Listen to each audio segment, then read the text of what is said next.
कहते हैं कि हौसले बुलंद हो, चाहे शरीर से विकलांग हो, दिल में कुछ कर गुजरने का जज्बा हो तो कोई भी काम मुश्किल नहीं होता।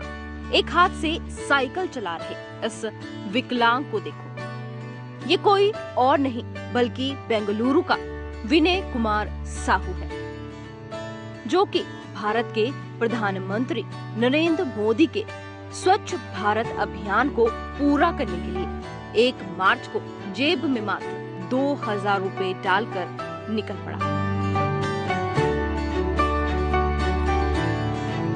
साइकिल पर चलते चलते कई शहरों से गुजरता और शहरों में बड़ी गंदगी को देखकर रुक जाता और साफ सफाई करने लगता। इतना ही नहीं, लोगों को स्वच्छता का पाठ पढ़ाने लगता। साइकिल पर ही साहू कई शहरों से होता हुआ सिटी ब्यूटीफुल चंडीगढ़ पहुंचा।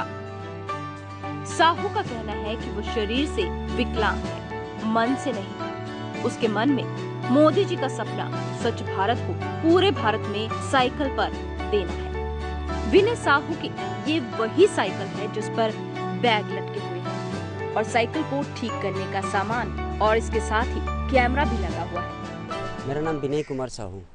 मैं ये स्वच्छ भारत अभियान बेंगलोर से स्टार्ट किया हूँ और बेंगलोर से आंध्र प्रदेश, तेलंगाना, महाराष्ट्र, गुजरात, दमन, राजस्थान, दिल्ली, हरियाणा होते हुए मैं चंडीगढ़ पहुँचा हूँ।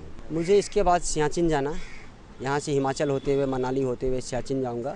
सियाचिन से फिर मैं जम्मू श्रीनगर होते हुए पठानकोट होते हुए पंजाब उतर के फिर अम्बाला या चंडीगढ़ होकर मैं उत्तरांचल का मेरा प्लान है। उत्तरांचल से फिर मैं दिल्ली जाऊंगा।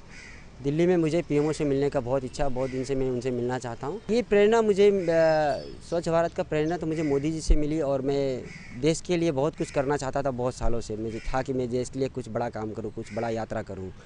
तो मेरे दिमाग में आया कि जिस दिन 2 अक्टूबर 2014 को जब मोदी जी ने ये लॉन्च किया स्वच्छ भारत 2015 को, तो उसी दिन मैं साइकिल लेके निकल गया था बेंगलोर में। उसी दिन से मैं स्वच्छ भारत साइकिल अभियान चला रहा हूँ। मतलब मुझे अपनी यात्रा अपनी खुद से शुरू करना है। मैं 2000 रुपये लेके अपने घर से लेके यात्रा शुरू किया।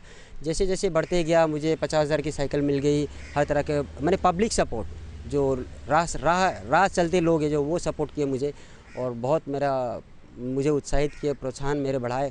उस तरह से मेरी यात्रा लंबा करते करते मैं लंबा यात्रा करते रह गया। बहुत इच्छा कि मैं सियाचिन पहुँच के आर्मी बेस कैंप में कुछ दिन आर्मियों के साथ रह के उनका जीवन देखूं। मैं जहाँ जाता हूँ वहाँ कुछ लोगों के बीच बातें करता हूँ, लोगों को बताता हूँ कि स्वच्छ भारत को आप सब समर्थन कीजिए और सफाई अभियान कीजिए। हफ्ते में 1 दिन अपने मोहल्ले को साफ़ रखिए। लोगों को बताता हूँ।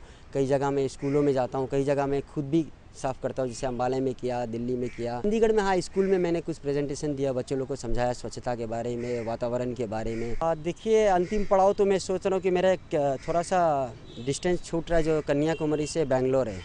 तो मैं चाहता हूँ कि मैं यात्रा बेंगलोर से शुरू किया हूँ तो यात्रा का अंत भी वहीं करूँ। नहीं, ये तो इस सपना को पूरा हम लोग को ही करना है, पब्लिक को ही करना है। मोदी जी तो डेली आके नहीं कर सकते, वो तो संदेश दे सकते हैं। या अमिताभ बच्चन आके डेली तो नहीं लगा सकते झाड़ू, जैसे कल वो लगाएं, देवेंद्र फडणवीस जी लगाएं। वो डेली तो उन लोग नहीं लगा सकते ना। लेकिन उन लोग क्या कि अगर बड़ा सेलिब्रिटी अगर 1 दिन लगाता तो हम छोटे लोग हम लोग डेली लगा सकते हैं। डेली नहीं, फिर भी हफ्ते में 1 दिन तो लगा सकते हैं हम लोग। तो वो हम लोग को मोटिवेट कर रहे हैं बड़े लोग कि इस अभियान को आगे चलाया जाए। मुझे लगता है 40-50% तो हुआ है।